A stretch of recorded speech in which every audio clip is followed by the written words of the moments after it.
तो hello student, कैसे हैं आप सब? बढ़िया। चलिए, तो मोल कंसेप्ट का ये लेक्चर नंबर 3 स्टार्ट करने जा रहे हैं, जिसमें हम बात करने वाले हैं मास रिलेटेड एस्पेक्ट के बारे में। बेटा, किसके बारे में? मास रिलेटेड एस्पेक्ट के बारे में। जितने भी all over the chemistry mass related aspect आने वाले हैं, उन मास की हम बात करने वाले हैं यार आज। ठीक है, चलिए तो स्टार्ट करते हैं बेटा। जैसे बेटा, ये है अपने पास एटॉमिक मास और एक है मॉलिक्यूलर मास। क्या है? एटॉमिक मास और मॉलिक्यूलर मास। बेटा, इन दोनों में क्या अंतर है यार? तो बेटा, एटॉमिक मास जो होता है वो वन एटम का मास होता है, जबकि जो मॉलिक्यूलर मास होता है वो वन मॉलिक्यूल का मास होता है। समझे? इन एएमयू जैसे मैं एग्जांपल के तौर पे आपको बताऊं कि एक कार्बन एटम के एएमयू में जो मास होता है वो 12 एएमयू होता है। कितना? 12 एएमयू होता है बेटा। समझ रहे हैं? वैसे ही मैं अगर H2O मॉलिक्यूल की बात करूं, पानी के एक मॉलिक्यूल की बात करूं, तो उसका 18 एएमयू होता है। 18 एएमयू होता है। अब आपके दिमाग में सवाल उठ रहा होगा कि ये एएमयू क्या होता है सर? ये एएमयू क्या होता है? तो बेटा, एएमयू की चर्चा जब हम मोल कंसेप्ट स्टार्ट कर रहे होंगे, रियल मोल कंसेप्ट, अभी तक आप सोच रहे होंगे कि 2 लेक्चर हो चुके हैं, सर ने अभी तक मोल को इंट्रोड्यूस क्यों नहीं कराया। तो बेटा, कुछ ऐसी बातें हैं केमिस्ट्री के अंदर जो बेसिक्स हैं, और बेसिक्स को करना बहुत ज़रूरी है। अगर हमारा बेसिक स्ट्रांग नहीं होगा ना, तो हम कभी भी एडवांस पे नहीं जा सकते यार। और ये बात को समझ लीजिए, और आने वाले दिनों में आपको ये पता चल जाएगा कि बेसिक का क्या इंपॉर्टेंस है यार। आप देखोगे कि जब बेसिक क्लियर होगा ना, तो एडवांस के भी क्वेश्चन आप कर पाओगे, बट एडवांस भी जब क्वेश्चन बनाता है तो वो बेसिक्स पे ही काम करता है, बेटा। और इसलिए हमें आसान चीज़ों को भी देखना है और टफ चीज़ों को देखना है। हर पेपर के लिए तैयार रहना है बेटा, हर पेपर के लिए तैयार रहना है। और इसलिए एएमयू की चर्चा जैसे ही मैं आज के लेक्चर में, आज के एट द एंड में, या फिर यूँ कहें कि बेटा कल के लेक्चर में मैं जब मोल को इंट्रोड्यूस कर रहा हूँगा, तो वहीं पे कंपैरेटिवली मैं एएमयू के बारे में भी चर्चा करूँगा। और तब आप समझिए, अभी बहरहाल आप ये याद रखिए कि एक कार्बन एटम का जो मास होता है वो 12 एएमयू होता है, और एक वाटर मॉलिक्यूल की अगर बात करें तो इसका जो मॉलिक्यूलर मास होता है वो 18 एएमयू होता है। समझे? दूसरी बात, एक्चुअल मास। ये एक्चुअल मास है क्या बेटा? मास ऑफ वन एटम और मॉलिक्यूल इन ग्राम। जब आप ग्राम में बात करते हो तो एक्चुअल बात चल रही है, एक्चुअल मास की बात चल रही है। समझ रहे हैं? एक्चुअल मास की बात चल रही है। एग्जाम्पल की बात करें बेटा, तो अपने पास कार्बन का एक एटम में कितने ग्राम होंगे? तो 12 इंटू 1.6 इंटू 10⁻⁻24 ग्राम्स होंगे बेटा। कितने होंगे? 12 इंटू 1.6 इंटू 10⁻⁻24 ग्राम होंगे। जबकि वाटर मॉलिक्यूल की बात करें तो 18 इंटू 1.6 इंटू 10⁻⁻24 ग्राम्स होंगे। आपको लग रहा होगा कि बेटा इसमें मैं 1.6 इंटू 10⁻⁻24 से मल्टीप्लाई क्यों कर रहा हूँ? बेटा, आने वाले लेक्चर में इसका जवाब आपको मिल जाएगा। अभी घबराने की ज़रूरत नहीं है, बिल्कुल मिलेगा, आप चिंता न करिए। जैसे ही मोल को मैं इंट्रोड्यूस करूंगा, ये सारी चीज़ें आपको क्लियर हो जाएंगी। ठीक है, अभी बस टर्म को समझते चलिए। रिलेटिव एटॉमिक मास की अगर मैं बात करूं, relative atomic mass, mass of one atom और molecule with respect to 1/12 of the carbon 12 atom. समझ रहे हैं? इसको बोलते हैं रिलेटिव एटॉमिक मास। कार्बन के रिस्पेक्ट में बात करते हैं हम इसमें। ठीक है, जैसे ये कार्बन है, और कार्बन का एक एटम का 12 होगा और H2O का 18 होगा। कितना होगा? 18 होगा। और ये यूनिटलेस है। कैसा है? यूनिटलेस है। समझ रहे हैं? और वो क्यों यूनिटलेस है वो सारी बातें डिस्कस होंगी, आपको बिल्कुल भी चिंता करने की जरूरत नहीं है। बहरहाल आप बहुत पेशेंस से इसको सुनते जाइए, बस एक एक चीज आपका एक एक डाउट क्लियर होगा। मुझे पता है कि क्या चीज आपको समझ में आ रही है और क्या चीज नहीं आ रही है, ठीक है? तो जिस तरीके से मैं बता रहा हूँ उस चीजों को समझते चलिए, और जब आने वाले समय के अंदर एक एक डाउट आपका इसका क्लियर हो जाएगा, ठीक है? ग्राम एटॉमिक मास और ग्राम मॉलिक्यूलर मास की जब मैं बात करता हूँ बेटा, तो mass of one mole of atom और molecule, mass of one mole atom और मॉलिक्यूल की बात चलती है यहाँ पे। तो ये है ग्राम एटॉमिक मास और ग्राम मॉलिक्यूलर मास। एक कार्बन एटम में 12 ग्राम, एक कार्बन एटम में 12 ग्राम एटॉमिक मास होता है, ठीक है? और H2O की अगर बात करें तो 18 ग्राम होते हैं, also called as molar weight. यही जो ग्राम एटॉमिक मास है, ग्राम एटॉमिक मास है और ग्राम मॉलिक्यूलर मास है, यही होता है क्या? Molar weight. क्या होता है? Molar weight. इसमें हम चर्चा कर रहे होते हैं मास ऑफ वन मोल एटम और मॉलिक्यूल, क्योंकि हमने अभी आपको मोल इंट्रोड्यूस करा ही नहीं है चैप्टर के अंदर, तो आप ये समझ के चलिए अभी के लिए ये चीज़ें याद रखनी है, लेकिन आपको ज़्यादा दिन याद रखने की जरूरत नहीं। कल के लेक्चर का बस आप वेट करिए और ये एक एक चीज़ क्लियर हो जाएंगी, आपको एक एक चीज़ क्लियर हो जाएंगी कि मैं क्या कहना चाह रहा हूँ, इसका क्या संदर्भ है। समझ रहे हैं?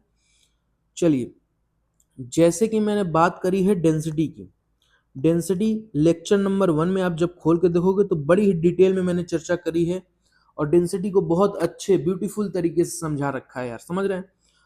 तो डेंसिटी बराबर मास पर यूनिट वॉल्यूम, डेंसिटी बराबर मास पर यूनिट वॉल्यूम, यूनिट ग्राम पर लीटर या ग्राम पर सीसी। समझ रहे हैं? ये चलेगा। समझ रहे हैं? रिलेटिव डेंसिटी की अगर बात करके चले बेटा, तो density of any substance upon density of reference substance. हमने एज्यूम किया है बेटा, एज्यूम किया है, एजम्पशन तो पहले से ही हो चुका है, लेकिन हम एज्यूमशन मान रहे हैं कि रेफरेंस लेते हैं वाटर मॉलिक्यूल का, जो रेफरेंस लेते हैं वाटर मॉलिक्यूल का लेते हैं। समझ रहे हैं? उसी प्रकार से अगर मैं वेपर डेंसिटी की बात करके चलूं, ratio of density of hydrogen at similar pressure and temperature, ratio of density of hydrogen at similar pressure and temperature, that is called as vapour density बेटा। समझ रहे? वेपर डेंसिटी, वेपर डेंसिटी क्या होता है? हाइड्रोजन के respect में कौन कितना ज्यादा डेंस है, कोई गैसियस मॉलिक्यूल, वो बताता है आपका वेपर डेंसिटी। समझ रहे हैं? Vapour density. यहाँ पे हमने रेफरेंस वाटर मॉलिक्यूल ना लेके हाइड्रोजन ले रहे हैं बेटा। ऐसा क्यों कर रहे हैं कि हम हाइड्रोजन ही ले रहे हैं? उसका एक रीजन है बेटा कि वाटर मॉलिक्यूल केवल और केवल लिक्विड स्टेट में नहीं पाया जाता, उसके गैसियस स्टेट में भी पाने की पॉसिबिलिटी है और उसके सॉलिड स्टेट में पाने की भी पॉसिबिलिटी है। और हम वेपर डेंसिटी की बात कर रहे हैं, मतलब कुछ ऐसी चीज है जो वेपर है, और वेपर होती ही क्या है? गैस। और इसलिए हमने हाइड्रोजन को यहाँ रेफरेंस बनाया है बेटा। किसको? हाइड्रोजन को रेफरेंस बनाया है। समझ रहे हैं? और ये जो रिलेटिव डेंसिटी होती है और वेपर डेंसिटी होती है, ये दोनों ही डेंसिटी का रेशियो, डिफरेंट डेंसिटी का रेशियो है। अब अगर दोनों ही डिफरेंट डेंसिटी का रेशियो है, डेंसिटी का ही रेशियो है, तो ऊपर भी डेंसिटी नीचे भी डेंसिटी, तो यूनिट दोनों की सेम, यूनिट दोनों की सेम। अगर ऊपर भी यूनिट सेम और नीचे भी यूनिट सेम, दोनों कट जाएगा और बन जाएगा जो ये रिलेटिव डेंसिटी है और वेपर डेंसिटी है, ये दोनों के दोनों यूनिटलेस बन जाएंगे। क्या बन जाएंगे? यूनिटलेस। तो यही बात मैंने लिख रखी है बेटा, both are the unitless, both are unitless. चलिए आगे चलते हैं, आगे चलते हैं। जैसे कि मैंने आपको बताया कि vapour density is equal to molar mass by 2, molar mass by 2। But ये वाला फॉर्मूला मेरे को बहुत अच्छा नहीं लगता। मेरे को जो अच्छा लगता है वो ये है, molecular weight is equal to 2 into vapour density. देखिए बेटा, अगर कभी भी क्वेश्चन में वेपर डेंसिटी की बात छेड़ दे, इसको आयनिक इक्विलिब्रियम से भी लिंक करेंगे जब हम आयनिक इक्विलिब्रियम पढ़ेंगे, सॉरी केमिकल इक्विलिब्रियम जब पढ़ेंगे हम, तो वहां भी इसको इंट्रोड्यूस करेंगे आपके सामने। ठीक है, वहां भी वेपर डेंसिटी की बात चलेगी। ठीक है, और दूसरी बात ये कहना चाहते हैं कि जो ये मॉलिक्यूलर वेट है बेटा, 2 into vapour density, 2 into vapour density. और जब भी क्वेश्चन में वेपर डेंसिटी आपको दिख जाए तो आपको वेपर डेंसिटी के बारे में सोचना ही नहीं है। किसके बारे में सोचना है? मॉलिक्यूलर वेट के बारे में सोचना है। समझ रहे हैं? वो बात वेपर डेंसिटी की करे, आप मॉलिक्यूलर वेट समझ लेना। वो बात वेपर डेंसिटी की करे, आप मॉलिक्यूलर वेट समझ लेना। समझ रहे हो? यस। एक फैक्ट और आपके सामने डिस्कस करेंगे कि बेटा ये एसटीपी क्या होता है। एसटीपी का मतलब होता है standard temperature pressure. Standard temperature pressure. और इस स्टैंडर्ड टेम्परेचर प्रेशर की अगर बात करके चलें तो 273 केल्विन, 273 केल्विन, ठीक है, टेम्परेचर लेते हैं और वॉल्यूम को 22.4 निकालते हैं। जब हम प्रेशर को एटीएम में रखते हैं, किसमें? एटीएम को। जब प्रेशर को हम एटीएम में रखते हैं, सर ये वॉल्यूम आया कैसे होगा? बेटा जब भी एसटीपी की बात करें तो PB is equals to NRT. Sir ये PB is equals to NRT कैसे आया? तो बेटा द आंसर इज ऐसे आया, जब हमने चार्ल्स लॉ, बॉयल्स लॉ और इन सभी लॉ को हमने कंबाइन किया तो हमारे पास जो आया वो ideal gas equation PB is equals to NRT आ गया। PV is equals to NRT आ गया। अब ये बायल्स लॉ क्या होता है, चार्ल्स लॉ क्या होता है, समझ रहे हैं? ये सारी की सारी चर्चाएं थर्मोडायनेमिक्स के अंदर अपन करेंगे। किसके अंदर? थर्मोडायनेमिक्स के। तो अभी मैं उस चैप्टर को यहाँ खोलता नहीं हूँ। ठीक है। दूसरी बात, आजकल कुछ किताबों में बेटा इसी इसी वॉल्यूम को 27.7 ले रखा है कई किताबों ने। लेकिन बेटा ये मॉडर्न आईयूपीएससी स्टैंडर्ड है। लेकिन हम ऐसा देखते हैं कि जेई मेंस अभी तक जितने भी एग्जाम कराए हैं, जेई मेंस के, नीट के, ये सारे के सारे जो डाटा को फॉलो कर रहे हैं, जिसके हिसाब से आंसर मैच कर रहा है, दैट इज 22.4। अगर वो एसटीपी बोल दे आपसे, अगर वो एसटीपी बोल दे तो आपको वॉल्यूम 22.4 लीटर मान के ही चलना है। यहाँ पे क्यों आंसर चेंज हो गया बेटा? यहाँ पे आंसर चेंज होने का सिर्फ एक रीजन है, और वो रीजन ये है कि इस वाले कैलकुलेशन में उन्होंने प्रेशर को एटीएम में ले रखा है, जबकि इस वाले कैलकुलेशन में प्रेशर को बार में ले रखा है। बस यूनिट का चेंज किया है, और मॉडर्न आईयूपीएससी स्टैंडर्ड इसी को मानता है। बट अभी तक हमने जितने भी क्वेश्चन देखे हैं आने वाले एग्जाम में, या मतलब आ रहे हैं जो एग्जाम के अंदर, उसमें ये वाला डाटा ही सफिशिएंट चल रहा है। तो आपको अभी तो यही वाला डाटा यूज करना है, इस पर नहीं जाना है। बट कुछ टीचर बताते हैं, ठीक है, तो मैंने भी बता दिया। ठीक है, समझ रहे हैं आप? देखिए, ताकि आपको ये ना लगे कि मास्टर को ये तो पता ही नहीं, मुझे तो कुछ और बता दिया गया है। ठीक है, चलिए एनटीपी की अगर मैं बात करूं, एनटीपी की बात करूं अगर, तो एनटीपी पे टेम्परेचर 293 केल्विन और वॉल्यूम 24 लीटर। समझ रहे हैं? बेसिकली आपको एनटीपी याद रहे या ना रहे, लेकिन आपको एसटीपी याद होना चाहिए कि एसटीपी पे टेम्परेचर 273 केल्विन और वॉल्यूम 22.4 लीटर यूज करते हैं। अरे ठीक है क्या? समझ रहे हैं आप? चलिए क्वेश्चन पे आइए, पढ़िए क्वेश्चन को। क्वेश्चन कह रहा है a gas has molecular mass 64, it's vapour density. वो आपसे वेपर डेंसिटी पूछ रहे हैं, वो आपसे वेपर डेंसिटी पूछ रहे हैं बेटा। और वेपर डेंसिटी निकालने के लिए हमने बता रखा है कि vapour molecular weight is equals to 2 into vapour density. आपको यही फॉर्मूले याद रखने हैं ताकि आपको कभी कंफ्यूजन क्रिएट ना हो। Molecular weight is equals to 2 into vapour density. अब आपसे वेपर डेंसिटी पूछी गई है, वेपर डेंसिटी पूछी गई है, वेपर डेंसिटी पूछी गई है, तो वेपर डेंसिटी बराबर हो जाएगा मॉलिक्यूलर वेट बाई 2। बताओ मॉलिक्यूलर वेट कितना? 64 डिवाइड बाई 2। बताओ आंसर कितना? 32। इस 32 का सर मतलब क्या है? मुझे समझ में नहीं आया, बताओ थोड़ा सा, कैसे ये 32 का मतलब क्या है? तो बेटा द आंसर इज ऐसे कि जो हाइड्रोजन की डेंसिटी है उसके रिस्पेक्ट में जो ये गैसियस मॉलिक्यूल है वो 32 टाइम्स क्या है, 32 टाइम्स डेंसर है। समझ रहे हो, ये 32 जो आपका आंसर आया उसका बस इतना सा मतलब है कि हाइड्रोजन के रिस्पेक्ट में जो हाइड्रोजन की डेंसिटी है, हाइड्रोजन मतलब H2 गैस की जो डेंसिटी है बेटा, H2 गैस की जो डेंसिटी है उससे 32 टाइम्स क्या है, ज्यादा है, 32 टाइम्स ज्यादा है किसकी, इस गैस की डेंसिटी। समझ रहे हैं आप, बस इसका इंटरप्रिटेशन यही है। आगे चलते हैं क्वेश्चन, चलिए आपके लिए यहाँ पे सॉल्व भी कर देता हूँ, नहीं तो बाद में कहोगे कि मास्टर ने सॉल्व नहीं किया। तो vapour density is equals to molecular weight by 2, कुछ नहीं किया बेटा, 64/2 काट दिया 32, समझ गया 32। आगे चलिए, क्वेश्चन पढ़िए, क्वेश्चन पढ़िए आराम से, कोई जल्दी नहीं है। Find the vapour density of CO2 and NH3। CO2 and NH3, CO2 की अगर बात करके चलें तो बेटा वेपर डेंसिटी निकालनी है तो vapour density is equal to molecular weight by 2, molecular weight by 2, समझ गए।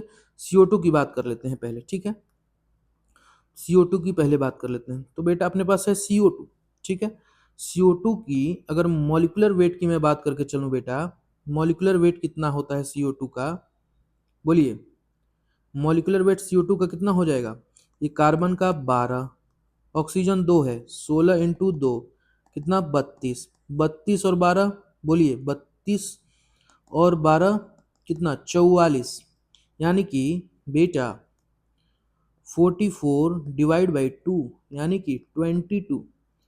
NH3 की बात करते हैं बेटा, NH3 की जब बात करते हैं तो NH3 का मॉलिक्यूलर वेट कितना बता दीजिए। अरे नाइट्रोजन का कितना 14, हाइड्रोजन 3 है प्लस 3 दैट इज 17, समझ रहे हैं, दैट इज 17। नाउ देखिए मॉलिक्यूलर वेट बाई 2, यानी कि मॉलिक्यूलर वेट NH3 का कितना 17 बाई 2, डिवाइड मार दीजिए 8.5, समझ रहे हैं।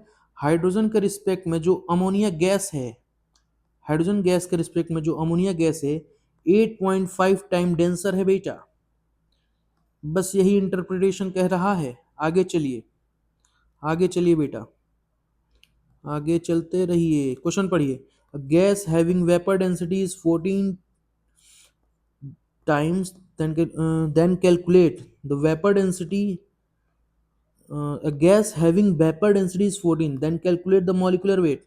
बेटा molecular weight is equals to कितना 2 into, बोलो, molecular weight is equals to 2 into, बोलो vapor density, वेपर डेंसिटी कितनी दी गई है क्वेश्चन के अंदर 14, बोलिए 2 into 14, मोलिकुलर वेट कितना आ जाएगा 28, समझ में आ रहा है, मोलिकुलर वेट 28, समझ रहे हैं कि नहीं। मॉलिक्यूलर वेट कैलकुलेट करना है, 2 इंटू वेपर डेंसिटी, बताइए 2 इंटू वेपर डेंसिटी 14 रख दीजिए 28, समझ रहे हैं, इसका मॉलिक्यूलर वेट आ चुका है। आगे क्वेश्चन देखिए, अगर तेज हो रहा होगा तो बता दीजिए, आराम से चलेंगे, कोई दिक्कत की बात नहीं है। देखिए अभी तो आसान क्वेश्चन है इसलिए मैं तेज चल रहा हूँ, ठीक है, जहां टफ आएंगे मैं खुद ही स्लो हो जाऊंगा, उसकी चिंता बिल्कुल भी नहीं करिए। A gas having vapor density is 22, identify its molecular formula, identify its molecular formula। बेटा वो वेपर डेंसिटी बार बार कह रहा है, आपको कहाँ जाना है मॉलिक्यूलर वेट पे, वो वेपर डेंसिटी बार बार कहेगा, आपको कहाँ जाना है मॉलिक्यूलर वेट पे, जरा चेक करिए बेटा। अगर ये वेपर डेंसिटी 22 है तो उसका मॉलिक्यूलर वेट कितना होगा 2 इंटू 22 दैट इज 44। अब इन सब में से जिसका भी 44 होगा वो मामला बन जाएगा उसका, ठीक है। N2 की बात करें तो 2 N नाइट्रोजन है, एक नाइट्रोजन का 14, दूसरे नाइट्रोजन का 14 मिलके 28 हो जाएंगे, ये आंसर नहीं होगा। दूसरा देखिए O2, एक का 16 एक का 16 दोनों मिला के 32, कितना हो गया 32, अपने को 44 से मैच कराना है बेटा, ये भी नहीं होगा। CO2 देखिए, CO2 का भी निकाल चुके हैं 44, ठीक है। इसका देखिए CH4 कार्बन कितना 12, हाइड्रोजन कितना 4, बोल दीजिए 12 4 16, 12 4 16, समझ रहे हैं। तो मामला कौन सा बन गया, ये सी ऑप्शन, कौन सा मामला बन गया सी ऑप्शन, टिक लगा दीजिए। चलिए आगे बढ़ते हैं, आगे बढ़ते हैं। ये कह रहा है, ये कह रहा है कि N2 gas N2 gas is 14 times heavier than S2 gas. N2 gas is 14 times heavier than S2 gas. ठीक है? अरे ठीक है क्या? सही कह रहा है या गलत बताइए? सही कह रहा है या गलत? N2 gas is 14 times heavier than S2. बता दीजिए सही कह रहा है या गलत? बिल्कुल सही कह रहा है बेटा। कैसे? कैसे? ये देखिए क्या होता है, वेपर डेंसिटी निकाल लेते हैं N2 की। तो बताइए N2 का मॉलिक्यूलर वेट कितना? Molecular weight 28। समझ गए? वे, वेपर डेंसिटी निकालने के लिए N2 का molecular weight 28 divide by 2 that is 14। Yes, ये सही कह रहा है बिल्कुल भी, ये बिल्कुल सही कह रहा है। जरा फिर से देखिए, vapour density is equals to बेटा molecular weight of N2 divide by 2। That means कि बेटा ये है कितना, मॉलिक्यूलर वेट N2 का कितना बताइए, 28 डिवाइड बाई 2। दैट मीन्स कि 14 आ चुका है। और ये सही तो कह रहा है कि 14 टाइम्स डेंसर है N2 गैस H2 के कंपेरिजन में। समझ रहे हैं? तो ये आंसर क्या हो जाएगा, असर्शन सही हो जाएगा। दूसरी बात, molecular weight is equal to 2 into vapour density. ये बात बिल्कुल ठीक कह रहा है, ये बात बिल्कुल ठीक कह रहा है। यानी कि असर्शन भी करेक्ट है, रीजन भी करेक्ट है। और रीजन जो है असर्शन को एक्सप्लेन नहीं कर रहा है, रीजन असर्शन को एक्सप्लेन नहीं कर रहा है, क्योंकि यहाँ पे कोई भी रेफरेंस की बात नहीं करी गई है, कोई भी रेफरेंस की बात नहीं करी गई है। अगर यहीं पे vapour density is equal to molecular weight by 2 होता तो ये इसका करेक्ट एक्सप्लेनेशन होता बेटा। समझ रहे हैं? इसका ये करेक्ट एक्सप्लेनेशन होता। समझ में आ रही चीजें? आगे बढ़िए, आगे बढ़िए, पढ़िए क्वेश्चन को, पढ़िए क्वेश्चन को, थोड़ा टाइम लीजिए और सॉल्व करने की कोशिश करिए। पढ़िए क्वेश्चन को, थोड़ा टाइम लीजिए और सॉल्व करने की कोशिश करिए यार, क्योंकि मुझे पता है ये क्वेश्चन थोड़ा सा लेंदी है, आपके लिए थोड़ा पकड़ना मुश्किल है। आप देखते हैं पकड़ पाते हैं कि नहीं पकड़ पाते हैं। पकड़िए इसको, इस क्वेश्चन को पकड़ने की कोशिश करिए, पकड़िए यार, थोड़ा दिमाग चलाइए। वहां तक तो आप सोच लेंगे मुझे पता है, ये वाला क्वेश्चन सोचिए थोड़ा, वेपर डेंसिटी। बिकॉज जब तक आपका ब्रेन ट्रेन नहीं होगा उस क्वेश्चन के लिए तब तक कोई फायदा नहीं है मेरे सॉल्व करने से। क्योंकि मुझे पता था कि ये सारे क्वेश्चन आप सॉल्व कर लोगे, यहाँ पे आप थोड़ा आके फंसोगे। समझ गए? इसमें भी बहुत ज़्यादा टफनेस नहीं है, अगर चीज़ों को ठीक से सुना है तो आप सॉल्व कर ले जाओगे। समझ रहे हैं? सॉल्व कर ले जाओगे। तो बताओ, बताओ, 1 मिनट का समय लेना, वीडियो को पॉज करना और सॉल्व करना, तब जाके सॉल्यूशन देखना। ठीक है? चलो मैं सॉल्व करता हूँ, चलो मैं सॉल्व करता हूँ। जरा देखो मैंने क्या पढ़ा है, डेंसिटी बराबर मैंने क्या पढ़ा रखा है, mass divide by volume, mass divide by volume. और बेटा ये बताया है ना कि vapour density is equal to molecular weight by 2। तो कहीं से हमें ये मॉलिक्यूलर वेट मिल जाए तो हम वेपर डेंसिटी निकाल लेंगे, वेपर डेंसिटी निकाल लेंगे। ठीक है? तो जरा देखिए कैसे निकालेंगे बेटा। इस मास को निकालने के लिए, इस मास को निकालने के लिए हमें डेंसिटी से वॉल्यूम का मल्टीप्लाई करना होगा। ये देखिए ये वाला, समझ रहे हैं? ये वाला मामला बनेगा। तो मास कितना आ जाएगा बताइए, डेंसिटी कितनी दी गई है क्वेश्चन में बताइए, 1.25 ग्राम पर लीटर दी गई है, 1.25 ग्राम पर लीटर दी गई है। समझ रहे हैं? अब बात फंसती है कि बेटा वॉल्यूम नहीं समझ आ रहा है, सर वॉल्यूम क्या लिखे यहाँ पे। तो बेटा वॉल्यूम मैंने बताया था कि एसटीपी अगर कहीं लिखा हुआ आ जाए क्वेश्चन में, एसटीपी लिखा हुआ आ जाए क्वेश्चन में, तो वॉल्यूम को क्या लेना है, 22.4, 22.4 रख दीजिए। 1.25 को हम क्या लिख सकते हैं, दैट इज 5/4, 5/4। वॉल्यूम क्या लिखेंगे, 22.4, काटिए इसको, 11.2, ये 2, यहाँ से फिर से काटिए 5.6, 5.6 और 5 का मल्टीप्लाई करिए, 5.6 इंटू 5, 5 5 जो 25 होता है, और 0.6 में 5 का मल्टीप्लाई करेंगे तो 3 आ जाएगा। समझ रहे हैं? तो 25 प्लस 3 कितना हो जाएगा, 28। मतलब इसकी वेपर डेंसिटी जो आ चुकी है 28 आ चुकी है बेटा। क्या आ चुकी है, 28 आ चुकी है। बिल्कुल गलत, आप गलत फहमी में जी रहे हैं। 28 तो आंसर नहीं होगा बेटा, 28 आंसर नहीं होगा। समझ रहे हैं क्यों? क्योंकि बेटा हमसे पूछा है वेपर डेंसिटी, ये तो हमने मास निकाला है ना। 28 क्या निकाला है? मास निकाला है। ये इंपॉर्टेंट नहीं है कि आपको क्या पूछा है, लास्ट स्टेप तक क्वेश्चन को ले जाना है, क्वेश्चन को ध्यान से पूछना है, देखना है कि क्या पूछ रहा है। वो वेपर डेंसिटी पूछ रहा है, तो vapour density is equal to 28/2। That means कि कितना बोलो? 14। ये है करेक्ट आंसर, ये है करेक्ट आंसर। समझ गए? ये है करेक्ट आंसर। समझ रहे हैं?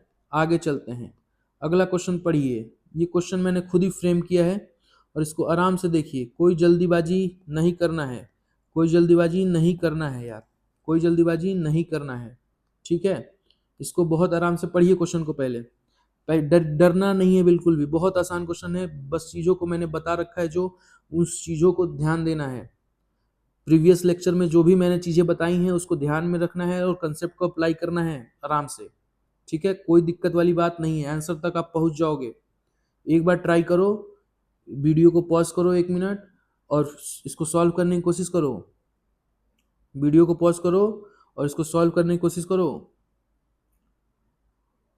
आई होप कि सॉल्व करने की कोशिश आप लोगों ने करी होगी, देन ही इसका सॉल्यूशन देखना। ठीक है, ताकि दिमाग पे आपके जोर पड़े।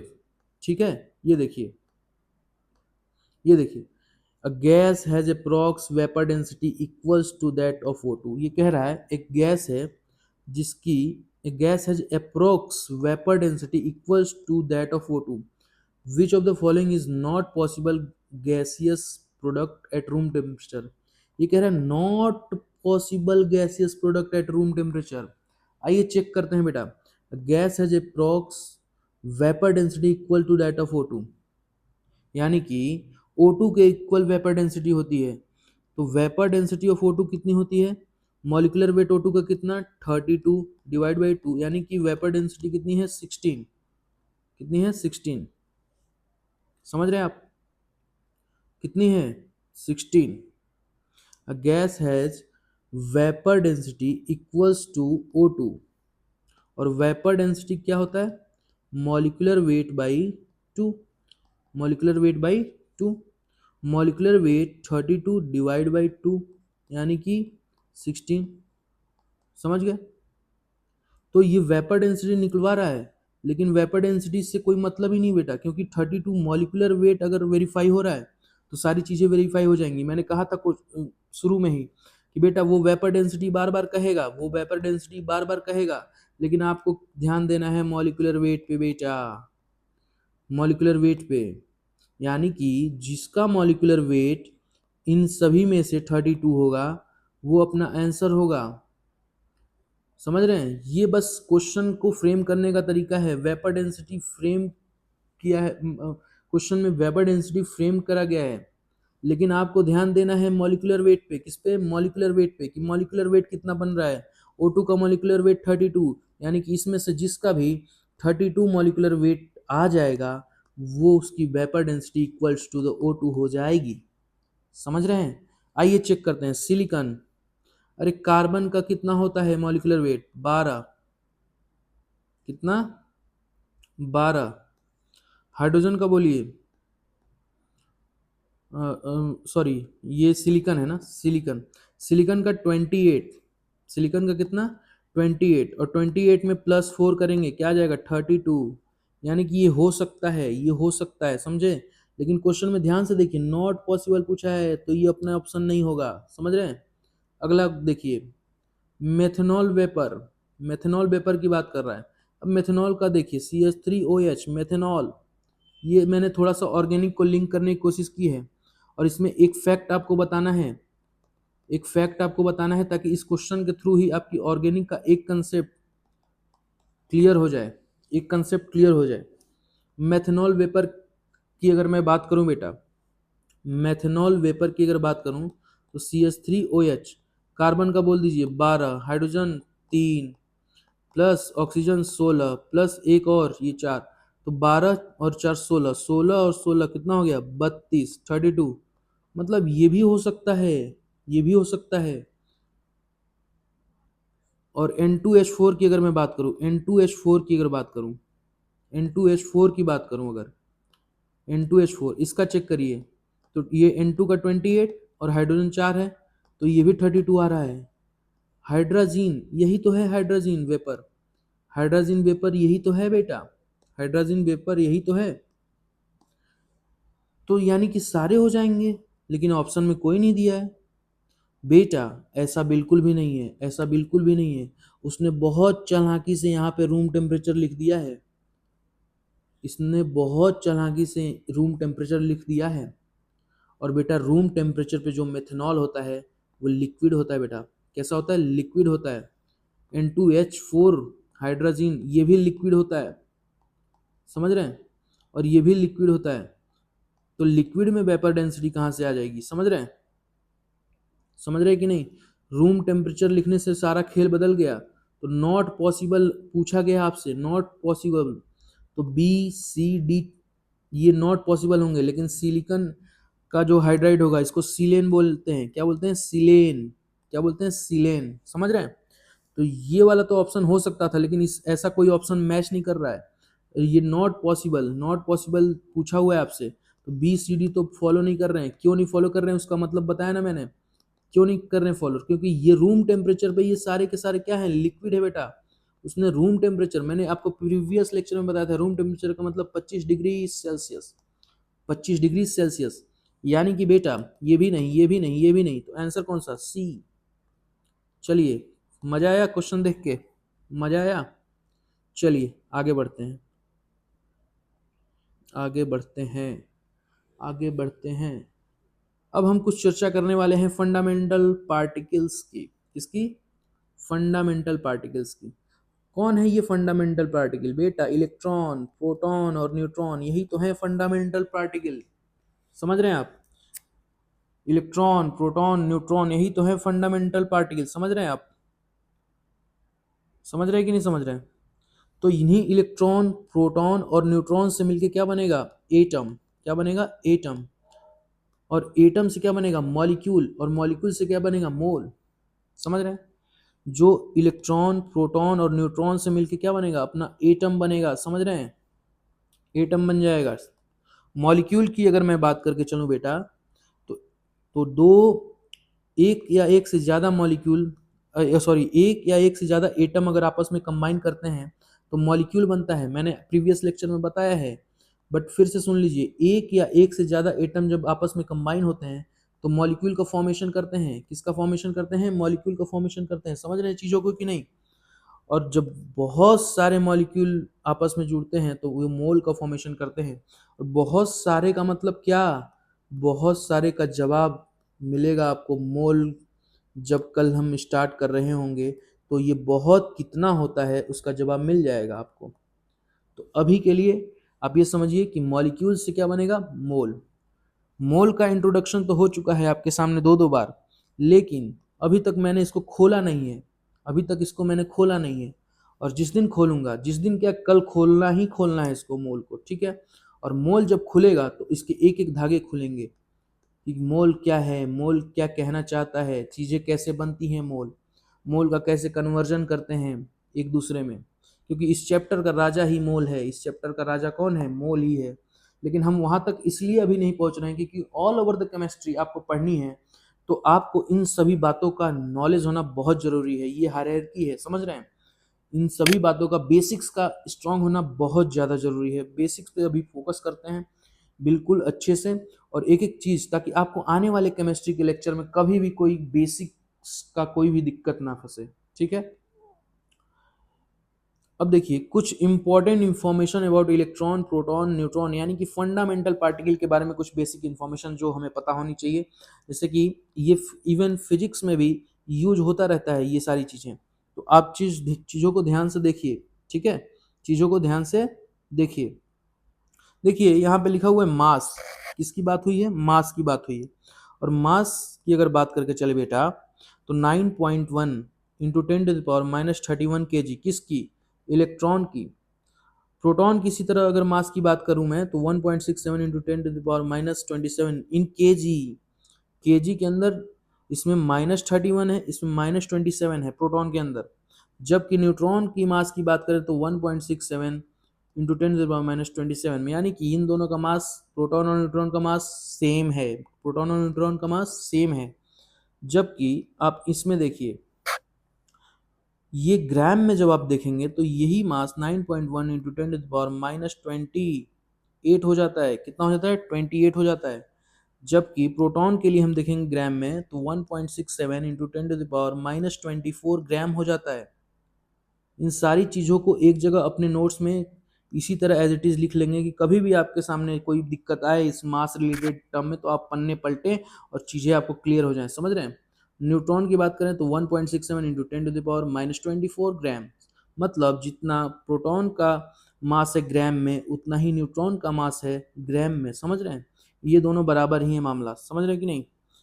अब ये देखिए, एएमयू में अगर मास की बात करें तो 0.00549, नियरली ये जीरो ही है, समझिए ये जीरो ही है, और ये एक के बराबर है लगभग, और ये भी एक के बराबर है। समझ रहे हैं? तो ये है इनके मास एएमयू में। समझ रहे हैं आप? और एब्सोल्यूट चार्ज की बात करूं कि एब्सोल्यूट कितना होता है, एब्सोल्यूट कितना होता है इलेक्ट्रॉन पे जो चार्ज, वो -1.6 इंटू 10⁻⁻19 कूलम होता है। और प्रोटॉन पे वैसे ही +1.6 इंटू 10⁻⁻19 कूलम होता है। बस अंतर साइन का है, इस पे नेगेटिव साइन, इस पे पॉजिटिव साइन। समझ रहे हैं? और न्यूट्रॉन पे तो न्यूट्रल है, उस पे कोई चार्ज ही नहीं होगा। समझ रहे हैं? यस। रिलेटिव चार्ज की बात करके चले तो -1, इस पे +1, इस पे चार्ज होता ही नहीं, जीरो। समझ गए? अब देखिए बेटा, आपके सामने कुछ रिप्रेजेंटेशन है, जैसे कि ये एक एलिमेंट का सिंबल है, कोई भी एलिमेंट का ये सिंबल है। समझ रहे हैं? ये एलिमेंट का सिंबल है आपके सामने, सिंबल ऑफ द एलिमेंट, ठीक है। और ये जो जेड है वो एटॉमिक नंबर को बता रहा है, और ए मास नंबर को बता रहा है। समझ रहे हैं? ए क्या बता रहा है? मास नंबर को बता रहा है, और जेड किसको बता रहा है? एटॉमिक नंबर को बता रहा है। सिंबल ऑफ द एलिमेंट किसको रिप्रेजेंट कर रहा है? एक्स को। समझे?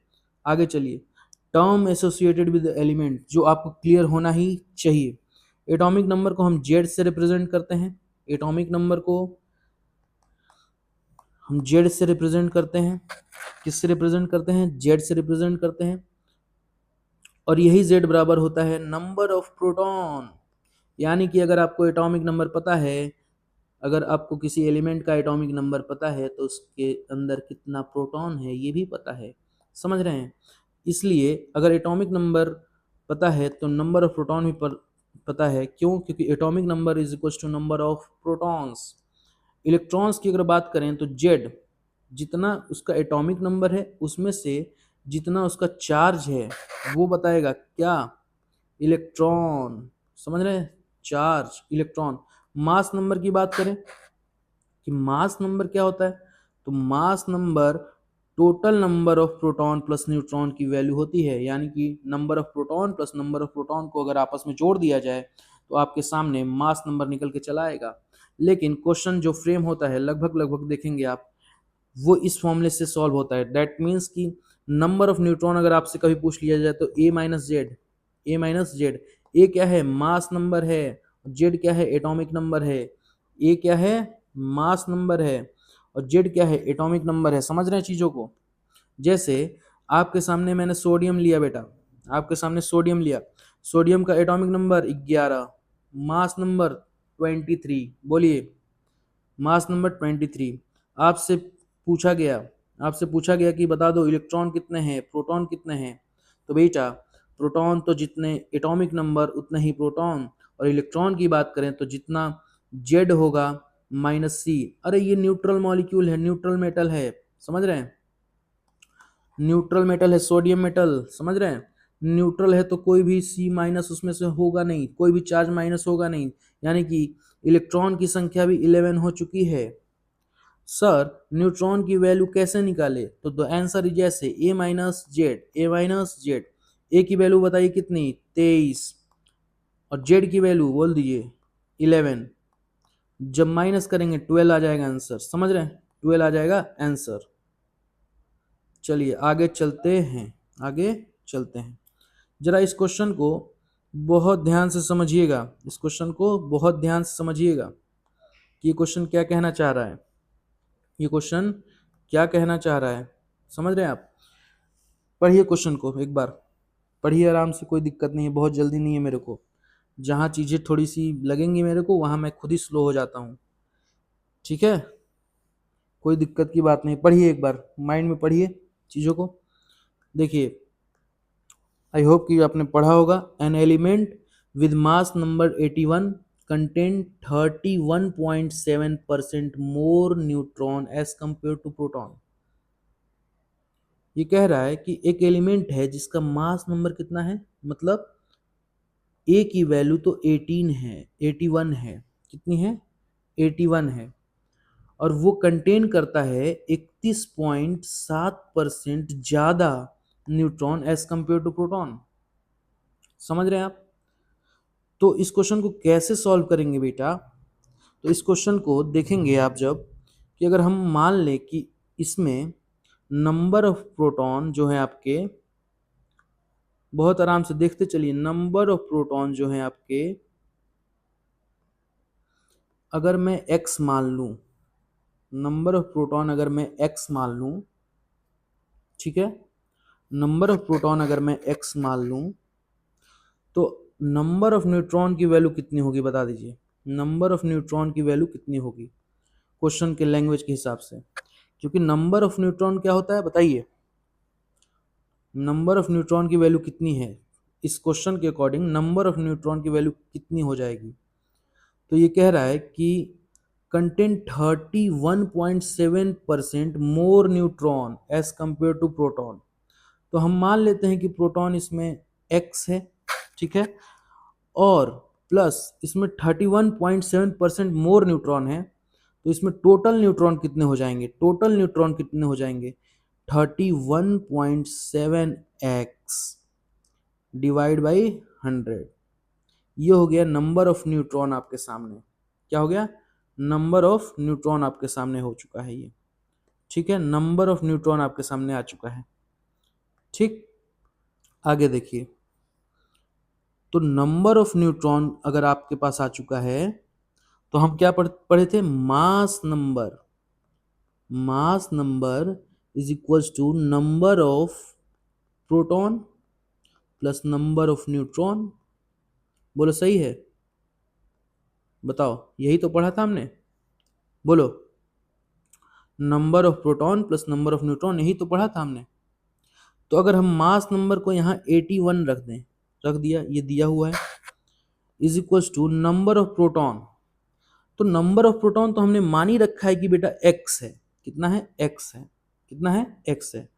और टोटल नंबर ऑफ न्यूट्रॉन अपने पास कितना आ चुका है बताइए? टोटल नंबर ऑफ न्यूट्रॉन कितना आ चुका है? टोटल नंबर ऑफ न्यूट्रॉन को अगर इसको और थोड़ा सा सॉल्व कर लें, तो जरा देखिए क्या आ जाएगा।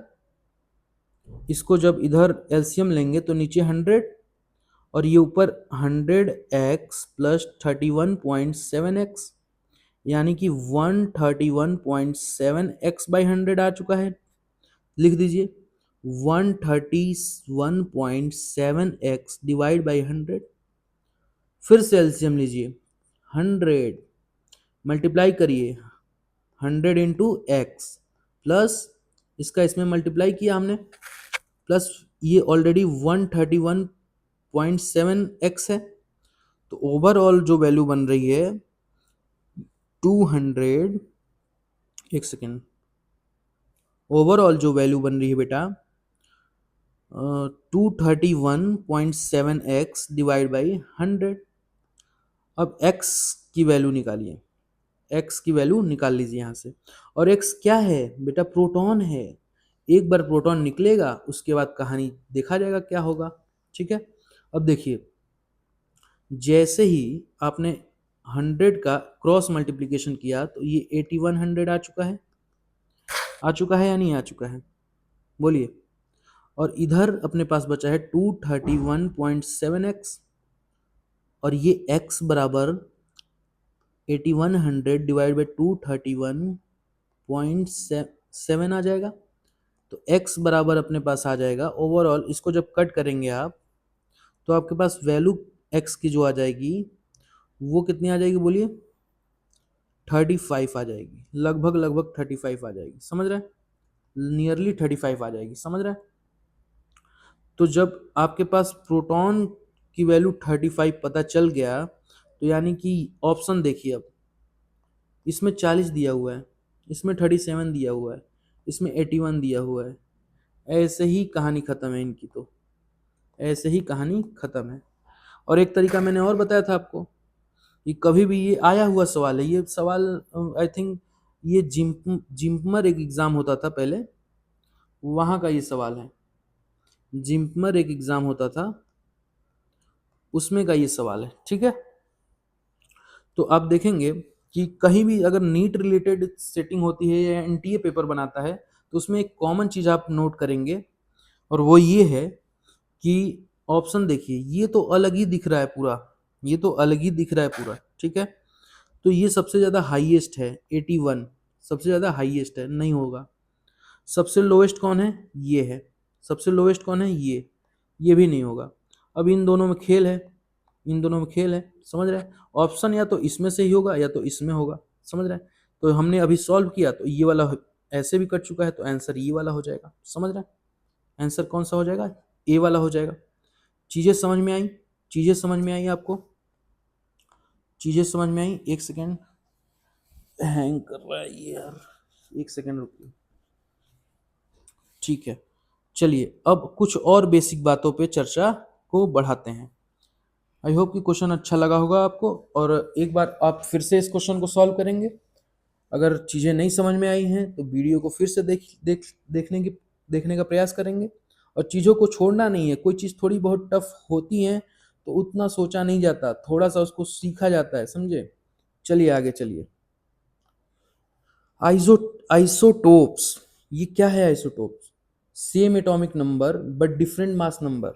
यानी कि इसलिए मैंने आपको रिप्रेजेंटेशन सिखाया था कि आप देख सको कि किसका एटॉमिक नंबर सेम है, किसका मास नंबर सेम है या डिफरेंट है, समझ रहे हो। तो आइसोटोप्स, आइसोटोप में टी आ रहा है, टी आ रहा है, और एटॉमिक में भी टी आ रहा है, देख रहे हैं आप।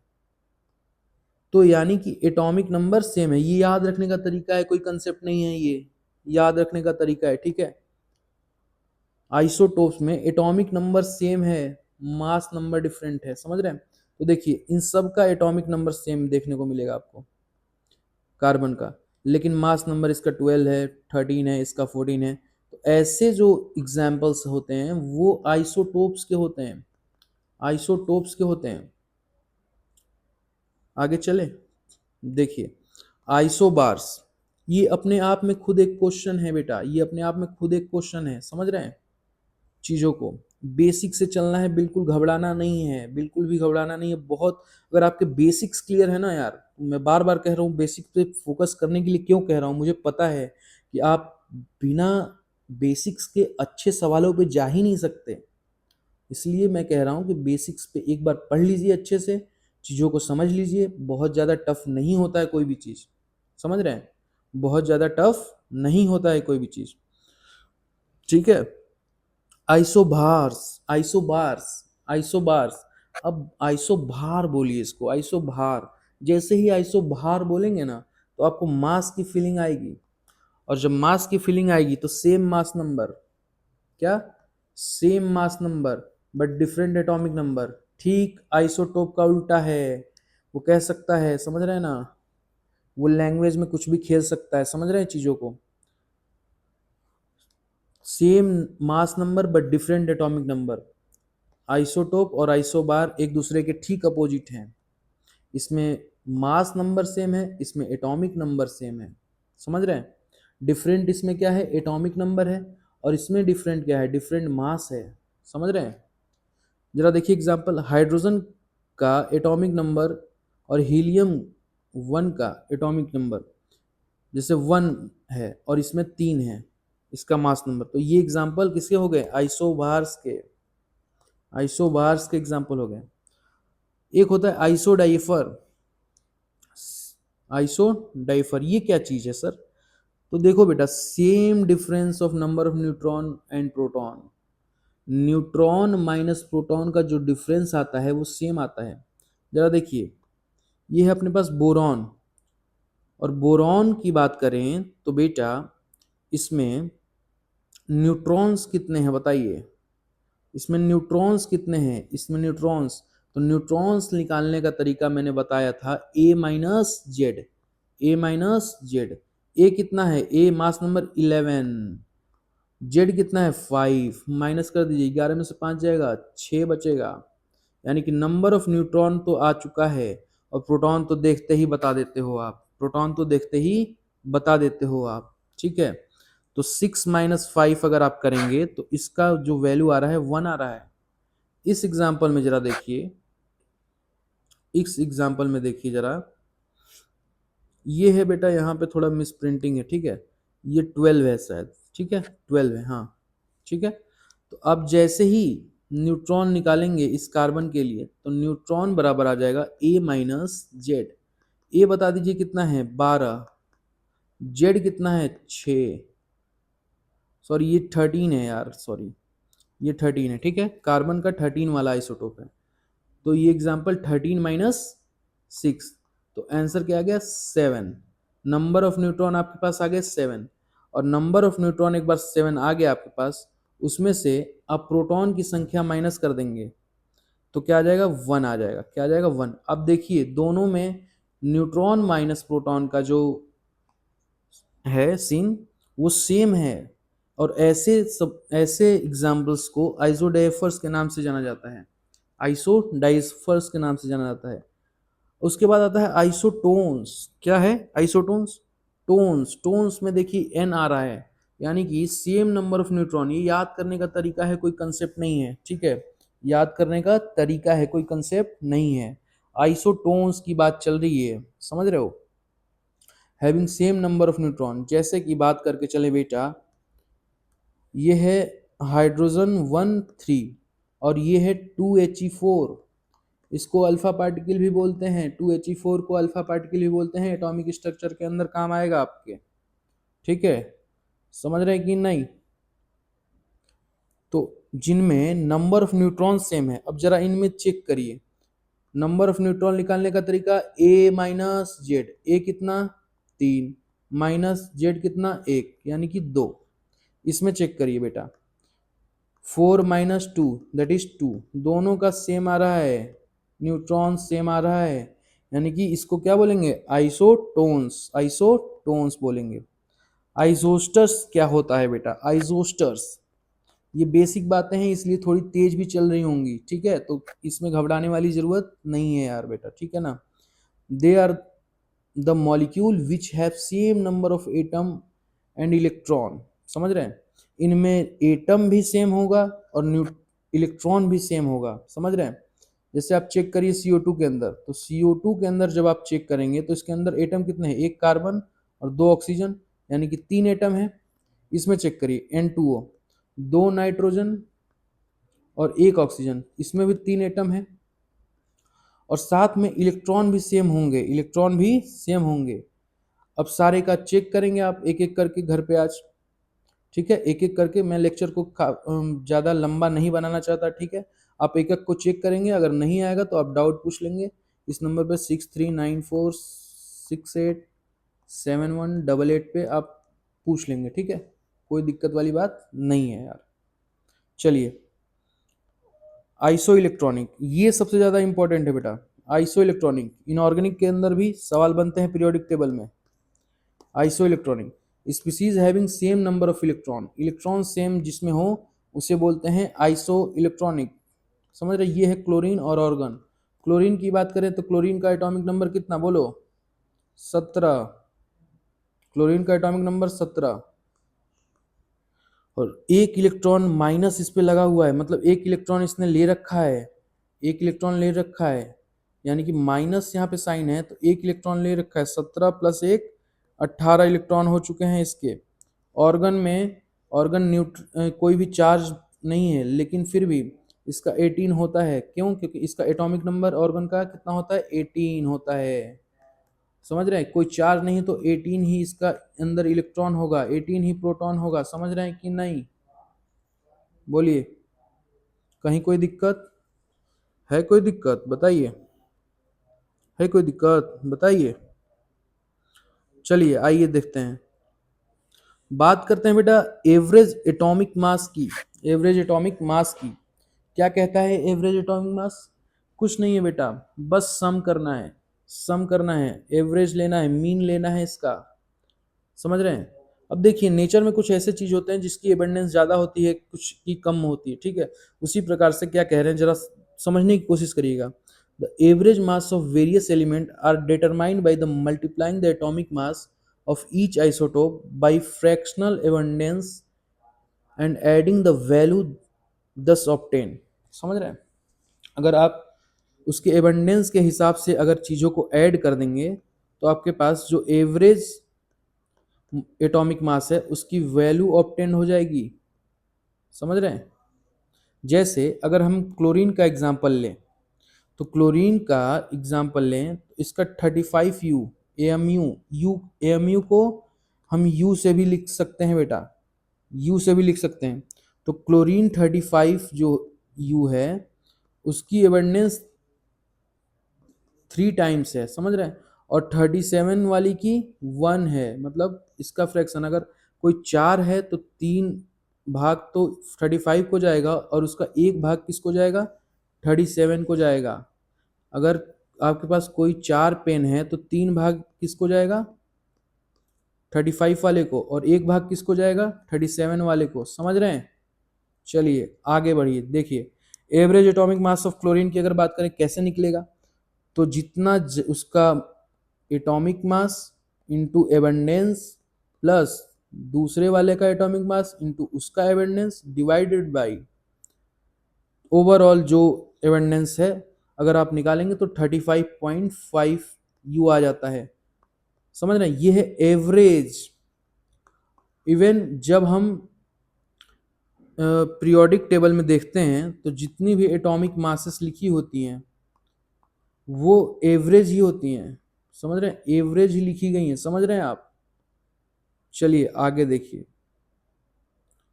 क्वेश्चन देखिए। An element x has the following isotope composition. ठीक है, ये कह रहे हैं कि 200 एक्स 90% है, मतलब मास नंबर 200 वाला 90% एबंडेंस है उसकी, और 199 एक एलिमेंट है कोई, उसका मास नंबर 199 है और उसकी एबंडेंस 8% है।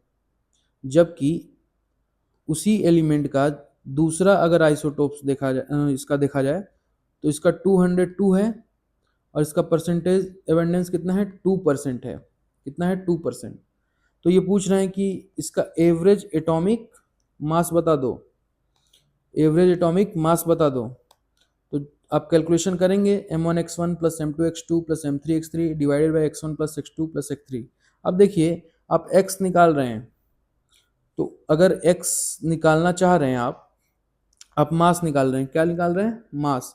तो x जो भी चीज़ होगा वो इस वाले यूनिट से कटना चाहिए, तभी तो अपने पास मास बचेगा। एवरेज एटॉमिक मास निकाल रहे हैं, एवरेज एटॉमिक मास क्या निकाल रहे हैं? मास निकाल रहे हैं। और जब ये आपस में कट जाएंगे सब तो मास ही ओवरऑल बचेगा, मास ही ओवरऑल बचेगा। जब आप इसके मास नंबर और इनटू एबंडेंस और सबका जोड़ के इनके सम के बराबर से डिवाइड कर देंगे, इनके एबंडेंस के सम के बराबर डिवाइड कर देंगे, ये नीचे ओवरऑल हमेशा देखेंगे तो 100 ही है दिखेगा आपको, हमेशा 100 ही नीचे दिखेगा। नीचे कुछ भी वो लिखा हो एबंडेंस 100 ही आएगा। ठीक है, ऊपर आप देख लीजिए एबंडेंस किसकी कितना है। जब आप कैलकुलेशन करेंगे तो वैल्यू पूरी की पूरी 199.96 आ जाएगा। कितना आ जाएगा? 199.96 आ जाएगा। कितना? एएमयू। समझ रहे हैं? लेकिन आप अगर इस तरह से करेंगे तो फिर 2028 का फॉर्म आ जाएगा। समझ रहे हैं कि नहीं? इस तरीके से करेंगे तो 2028 का फॉर्म आ जाएगा। आपको करना क्या है? सबसे ज़्यादा देखिए एबंडेंस किसकी है? 200 वाले की, यानी कि ऑप्शन जो होगा वो 200 के आसपास वाला ही होगा, 200 के आसपास वाला ही होगा। समझ रहे हैं? अब देखिए ये 8% 199 वाला, तो 199 वाला तो अपन लगाएंगे ही नहीं क्योंकि 8% एबंडेंस है, और 202 वाला 200% है, सॉरी 2% है, तो ये भी नहीं होगा। अब इसमें देखिए अब इतना ना ज़्यादा नहीं है कि वो 201 से बढ़ा दे, समझ रहे हैं, इतना ज़्यादा नहीं है ये वैल्यू कि 1 से उसको बढ़ा दे। तो मामला ओवरऑल बच क्या रहा है, ये वाला मामला ओवरऑल बच क्या रहा है, ये वाला। क्योंकि अगर आप वैल्यू कैलकुलेट कर रहेंगे तभी भी वो एग्जैक्ट नहीं आ रहा है, 199.96 आ रहा है, समझ रहे हैं। तो मामला कौन सा लगाएंगे, ये वाला लगाएंगे, ठीक है ना, ये आंसर होगा। चलिए आगे बढ़ते हैं, अगला क्वेश्चन देखिए, अगला क्वेश्चन देखिए, पढ़िए इसको, पढ़िए इसको जल्दी से। Nitrogen occur in nature in the form of two isotopes with atomic mass 14 and 15 respectively, ठीक है। if average atomic mass of nitrogen is इतना, what is the percentage abundance of two isotope respectively। ये देख रहे हैं, if the average atomic mass of nitrogen, average जो ये निकल के ओवरऑल एवरेज वाली वैल्यू आ रही है वो 14 के आसपास आ रही है, यानी कि हम कह सकते हैं कि जो 14 वाले का अबेंडेंस है वो बहुत ज़्यादा है एज कम्पेयर टू 15, तभी तो ये वैल्यू 15 की तरफ शिफ्ट नहीं हो रही है एवरेज वाली, समझ रहे हैं। 14 वाले का एविडेंस बहुत ज़्यादा है, यानी कि अगर कोई ऑप्शन बोलता है कि 14 वाला कम है तो वो तो चूतिया बना, सॉरी, वो तो डैश बना रहा है, ठीक है, वो तो डैश बना रहा है आपको, ठीक है, वो क्या बना रहा है, डैश बना रहा है, ठीक। अब ये देखिए, ये कट जाएगा, ये कट जाएगा, ठीक है, ये ऑप्शन तो गए, सॉरी यार मुंह से निकल गए, ठीक है, ये तो गया, ठीक है ना। थोड़ा सा अनकंफर्टेबल मैं फील कर रहा हूँ अभी, क्या करूँ, चलो चलो चलो चलो, कोई बात नहीं, ठीक है, चलो देखते हैं। तो ये वाले ऑप्शन तो होगा नहीं, ठीक है। बाकी आप देखिए कि बहुत ज़्यादा वेरिएशन वैल्यू में नहीं है, 14 के बहुत पास है, अरे 2 जीरो के डेसिमल के बाद 2 जीरो भी आ रहे हैं, मतलब कि वैल्यू कहीं ना कहीं 100 के एग्जैक्टली बहुत ही पास में है। तो ये ऑप्शन भी गया, ये भी गया, ये भी गया, समझ रहे हैं आप, आंसर क्या चला जाएगा, ये। अब घर पे इसको आराम से करिएगा, एवरेज वेट निकालिएगा, गुणा भाग करिएगा, मामला बताइएगा सही आ रहा है कि गलत आ रहा है, ठीक है। अब देखिए कुछ पॉइंट है, उनको देखिए, कुछ पॉइंट है जिनको आपको देखना है, ठीक है। Dulong's Petit law, Dulong Petit law ये क्या कहता है, only for solid except beryllium boron silicon carbon, beryllium boron silicon and carbon, इसके अलावा ये अप्लाई कर सकते हैं अपन, ये अप्लाई कर सकते हैं अपन, क्या कहता है ये, atomic mass into specific heat in calorie पर ग्राम को अगर मल्टीप्लाई किया जाए तो ये ओवरऑल वैल्यू नियरली 6.4 के आसपास आती है, कितनी आती है, 6.4 के आसपास आती है। तो कभी आपको स्पेसिफिक हीट वगैरह दिया हो, ठीक है, और एटॉमिक मास पूछ रहा हो, तो ये वाला रूल अप्लाई कर देंगे और देखेंगे वहां पे कि बेरिलियम बोरॉन सिलिकॉन कार्बन नहीं होना चाहिए, समझ रहे, और सॉलिड होना चाहिए, गैसियस और लिक्विड अगर कोई चीज है तो वहां ये अप्लाई नहीं होगा ड्यूलोंग पेटिट्स लॉ।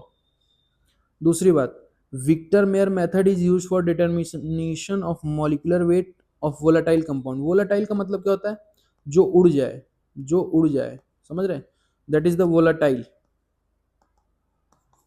समझ रहे हैं, कोई चीज अगर उड़ जाए दैट मीन्स कि वो वोलाटाइल है, समझ रहे हैं, वो क्या है, वोलाटाइल है। चलिए, तो आज का लेक्चर यहीं पे समाप्त होता है, थैंक यू सो मच। अगर आप इस लेक्चर को देख रहे हैं तो आपका ज़रूर फ़ायदा होने वाला है, क्योंकि लेक्चर पे मेहनत की गई है यार, लेक्चर पे मेहनत की गई है, समझ रहे हैं। तो थैंक यू सो मच, चलते हैं, बाय बाय, गुड नाइट, पढ़ते रहिए, ठीक है, और चीज़ों को समझते रहिए, कोई भी डाउट हो फ़ोन मैसेज कर सकते हैं, फ़ोन नहीं करिए, 6394687188 पे मैसेज कर सकते हैं, यस। तो आपको चीज़ें समझ में आ रही हैं या नहीं आ रही है वो बताइए ज़रा, चीज़ें समझ में आ रही हैं या नहीं आ रही है वो कमेंट करके बताइए, और अगर अच्छी लग रही हैं तो सब्सक्राइब करिए। अपने दोस्तों के साथ दूर दूर तक फैला दीजिए वीडियो को यार, अपने दोस्तों को के साथ दूर दूर तक वीडियो को फैला दीजिए और दबा के लाइक करिए, कमेंट करिए। ठीक है, thank you so much, good bye. पढ़ते रहिए आराम से। ठीक है, कोई दिक्कत हो तो बताइए। ठीक है, अकेले नहीं सोचते रहना है। ठीक है, कोई दिक्कत हो आप बताइए मेरे को। बाय। तो आज का लेक्चर ख़त्म करते हैं यहीं पे। Thank you so much, bye.